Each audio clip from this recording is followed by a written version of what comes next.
Hello guys, welcome to SPPS School. Today we see chapter 6 Bhakti Sufi Paramparaye of 12th class history.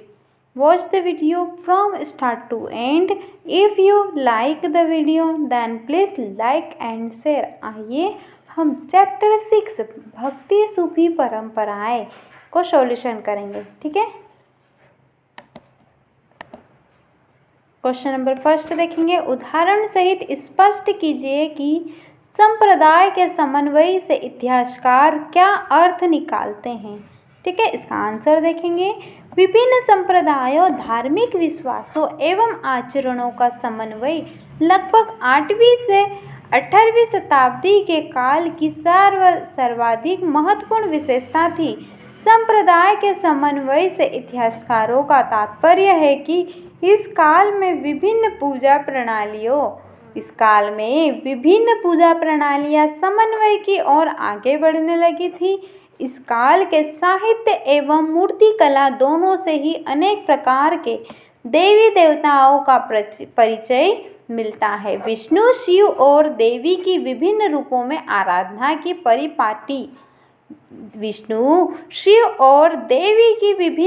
में आराधना की परिपाटी न केवल प्रचलन में रही अपितु उसे और अधिक विस्तार एवं व्यापकता भी प्राप्त हुई। ठीक है, देश के विभिन्न भागों के स्थानीय देवताओं को विष्णु का रूप माना जाने लगा।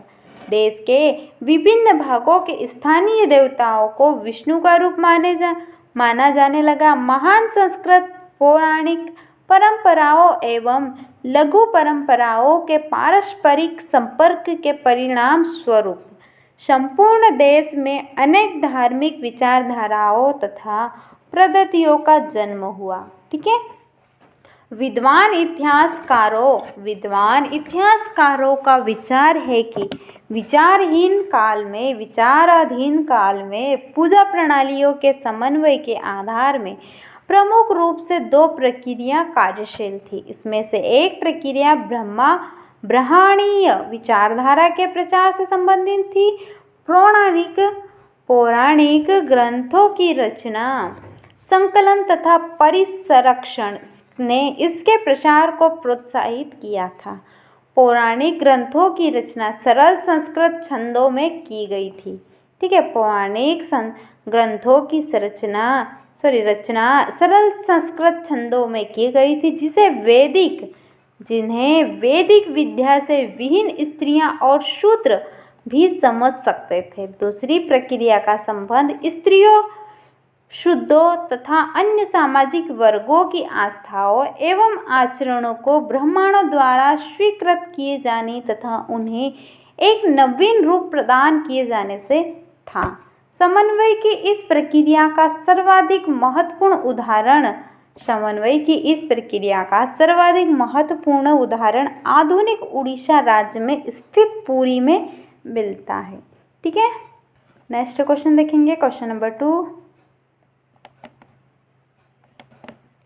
किस हद तक उपमहाद्वीप में पाए जाने वाली मस्जिदों को स्थापत्य, स्थानीय परिपाटी और सार्वभौमिक आदर्शों का सम्मिश्रण है? ठीक है, इसका आंसर देखेंगे। भारत में इस्लाम के आगमन के बाद होने वाले परिवर्तन शासक वर्ग तक ही सीमित नहीं रहे।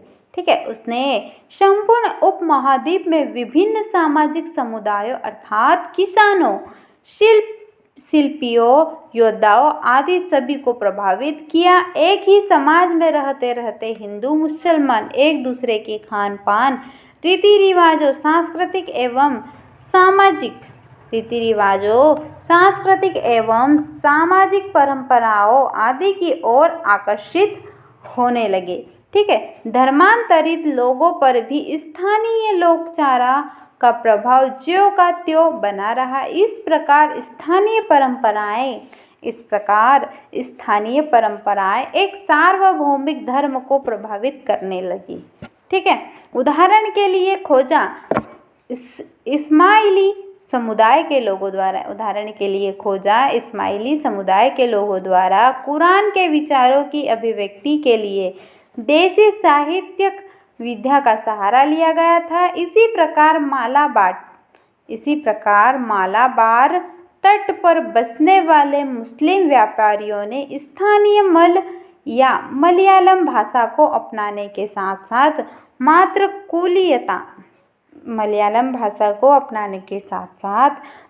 कुलीयता तथा मात्र ग्रहता जैसे स्थानीय आचारों को भी अपना लिया था। एक सार्वभौमिक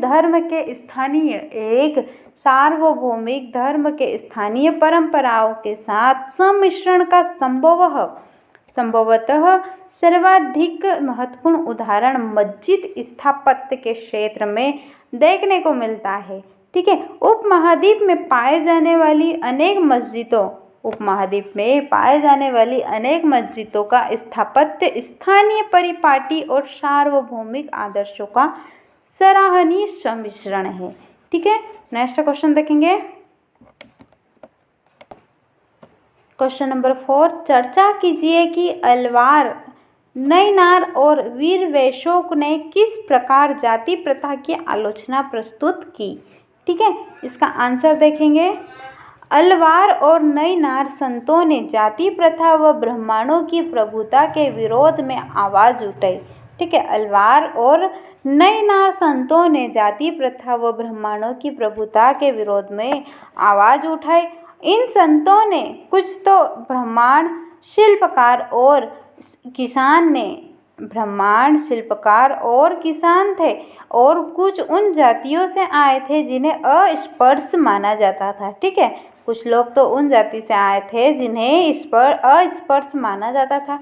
अलवार और नैनारे संतों की रचनाओं को वेद जितना महत्वपूर्ण बताया गया, जैसे अलवार संतों के मुख्य काव्य संकलन नलरिया दिव्य प्रबंधम का वर्णन तमिल वेद के रूप में किया जाता था। ठीक है, तमिल वेद के रूप में किया जाता था। इस प्रकार इस ग्रंथ का महत्व संस्कृत के चारों वेदों जितना बनाया गया। ठीक है, इस प्रकार इस ग्रंथ का महत्व संस्कृत के चारों वेदों के जितना बताया गया, जो ब्राह्मणों द्वारा प्रोषित थे। ठीक है, वीरशैवों ने भी जाति की अवधारणा का विरोध किया। उन्होंने पुनर्जन्म के सिद्धांत को मानने से इनकार कर दिया। ठीक है, उन्होंने पुनर्जन्म के सिद्धांत को मानने से इनकार कर दिया। ब्राह्मण धर्मशास्त्र ने जिस आचारों को अस्वीकार किया था, जैसे वयस्क विवाह और विधवा पुनर्विवाह, वीरशैवों ने उन्हें मान्यता प्रदान की। इन सब कारणों से ब्राह्मणों ने जिन समुदायों के साथ भेदभाव किया, वे वीरशैवों के अनुयायी हो गए। वीरशैवों ने संस्कृत भाषा को त्याग कर कन्नड़ भाषा का प्रयोग शुरू किया। ठीक है, वीरशैवों ने संस्कृत भाषा को त्याग दिया और कन्नड़ भाषा का प्रयोग शुरू कर दिया। ठीक है, नेक्स्ट क्वेश्चन देखेंगे। क्वेश्चन नंबर 5,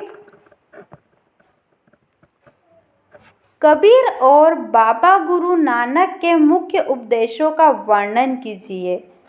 कबीर और बाबा गुरु नानक के मुख्य उपदेशों का वर्णन कीजिए। इन उपदेशों का किस प्रकार संप्रेषण हुआ। ठीक है, इसका आंसर देखेंगे। कबीर के अनुसार संसार का मालिक एक है। कबीर के अनुसार संसार का मालिक एक है, जो निगुण ब्रह्मा है। वे राम और रहीम को ही एक मानते थे। उनका कहना था कि विभिन्नता तो केवल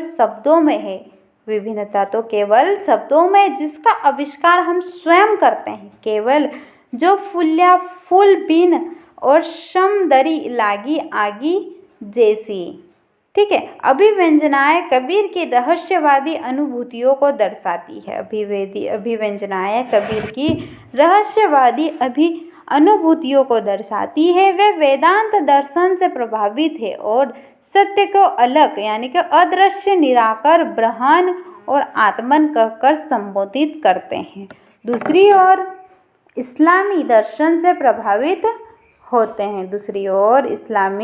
से प्रभावित होकर वे सत्य को अल्लाह, खुदा, हजरत और पीर कहते हैं। सत्य को अल्लाह, खुदा, हजरत और पीर कहते हैं। बाबा गुरु नानक ने भी कबीर की तरह निराकार भक्ति का प्रचार किया। ठीक है, बाबा गुरु नानक ने भी कबीर की तरह निराकार भक्ति का प्रचार किया। उन्होंने यज्ञ, मूर्ति पूजा और कठोर तप जैसे बाहरी आडंबरों का विरोध किया। हिंदू और मुसलमानों के धर्म ग्रंथों को भी उन्होंने नकारा। बाबा के अनुसार परम पूर्ण रब का कोई लिंग या आकार नहीं होता है। ठीक है, बाबा के अनुसार परम पूर्ण रब का कोई लिंग या आकार नहीं होता है। उन्होंने रब का निरंतर स्मरण व नाम जप को उपासना का आधार बताया।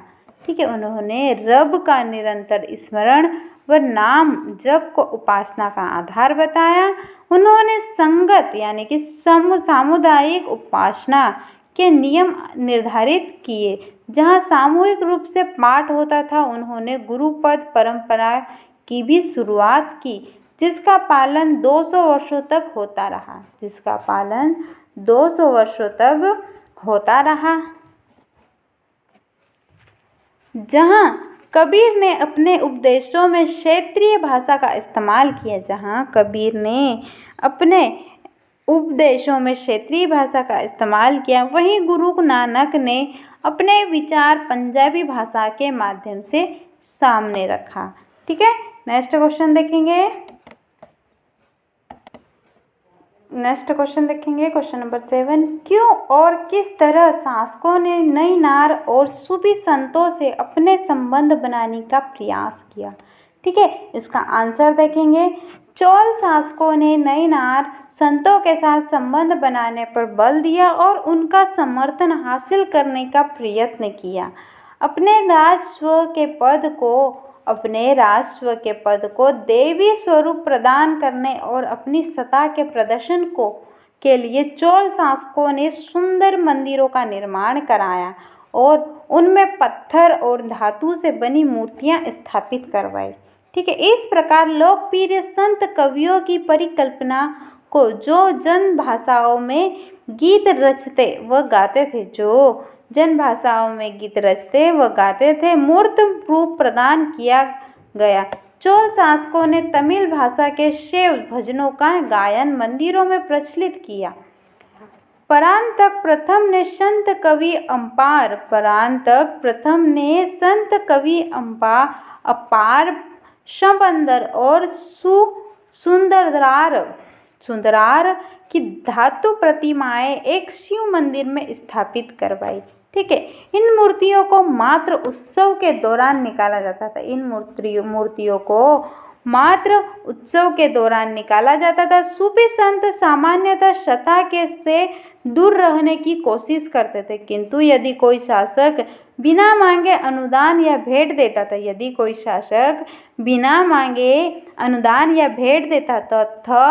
तो वे उसे स्वीकार करते थे। कई सुल्तानों ने खानकाह को कर मुक्त भूमि इनाम में दे दी और दान संबंधी न्यास स्थापित किए। सूफी संत अनुदान में मिले धन और सामान का इस्तेमाल जरूरतमंदों के खाने, कपड़े एवं रहने की व्यवस्था तथा अनुष्ठानों के लिए करते थे। ठीक है, शासक वर्ग इन संतों की लोकप्रियता, निष्ठा और विद्वता के कारण उनका समर्थन हासिल करना चाहते थे। ठीक है, क्वेश्चन नंबर 8। उदाहरण सहित विश्लेषण कीजिए कि क्यों भक्ति और सूफी चिंतकों ने अपने विचारों को अभिव्यक्त करने के लिए विभिन्न भाषाओं का प्रयोग किया। ठीक है, इसका आंसर देखेंगे। यह सत्य है कि भक्ति और सूफी चिंतकों ने अपने विचारों की अभिव्यक्ति के लिए विभिन्न भाषाओं का प्रयोग किया। वास्तव में भक्ति और सूफी चिंतक देश के विभिन्न भागों से संबंधित थे। ठीक है, वास्तव में भक्ति और सूफी चिंतक देश के विभिन्न भागों से संबंधित थे। वे किसी भाषा विशेष को पवित्र नहीं मानते थे। ठीक है, वे किसी भाषा विशेष को पवित्र नहीं मानते थे। उनका प्रमुख उद्देश्य जन सामान्य को मानसिक शांति एवं सांत्वना प्रदान करना था। ठीक है। अतः वे अपने विचारों को जन सामान्य तक उनकी अपनी भाषाओं में पहुंचाना चाहते थे। यही कारण था कि उन्होंने अपने उपदेशों में स्थानीय भाषाओं का प्रयोग किया। ठीक है, उनका यही कारण था कि उन्होंने अपने उपदेशों में स्थानीय भाषाओं का प्रयोग किया। तमिलनाडु के अलवार विष्णु के भक्त और नैनार शिव के भक्त संतों ने अपने विचार जन सामान्य तक पहुंचाने के लिए स्थानीय भाषा का प्रयोग किया। ठीक है, अपने विचारों को जन सामान्य तक पहुंचाने के लिए उन्होंने स्थानीय भाषा का प्रयोग किया। वे एक स्थान से दूसरे स्थान पर भ्रमण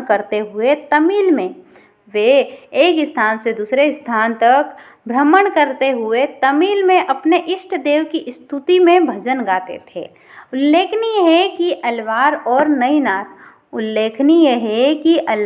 और नैनार संत विभिन्न जातियों से संबंधित थे। उनमें से कुछ ब्राह्मण थे, कुछ किसान, कुछ शिल्पकार और कुछ तथाकथित अस्पृश्य जातियों से संबंधित थे। ठीक है, कुछ तो ब्राह्मण थे, कुछ किसान थे, कुछ शिल्पकार थे और कुछ अस्पृश्य जातियों से संबंधित थे, जिन्हें वर्ण व्यवस्था के अंतर्गत सबसे निचले सोपान पर रखा गया था। ठीक है, जिन्हें वर्ण व्यवस्था के अंतर्गत सबसे निचले सोपान पर रखा गया था। उन्होंने ईश्वर के प्रति व्यक्तिगत प्रेम तथा भक्ति के संदेश को स्थानीय भाषाओं द्वारा दक्षिण भारत के विभिन्न भागों में फैलाया। विभिन्न एवं स्थानीय भाषाओं में उपदेश देने के कारण उनकी रचनाओं को वेदों के समान महत्वपूर्ण स्थान प्राप्त हुआ। ठीक है, वेदों के समान महत्वपूर्ण स्थान प्राप्त हुआ। उदाहरण के लिए अलवार संतों के एक मुख्य काव्य संकलन नल ईरा दिव्य प्रबंधम को तमिल वेद कहा जाता है। इसी प्रकार नैनार परंपरा की उल्लेखनीय स्त्री भक्त कर इक्काल अम्मइयार ने जनभाषा में भक्ति गीतों की रचना करके जनमानस पर अमिट प्रभाव छोड़ा। ठीक है, जनमानस पर अमिट प्रभाव छोड़ा।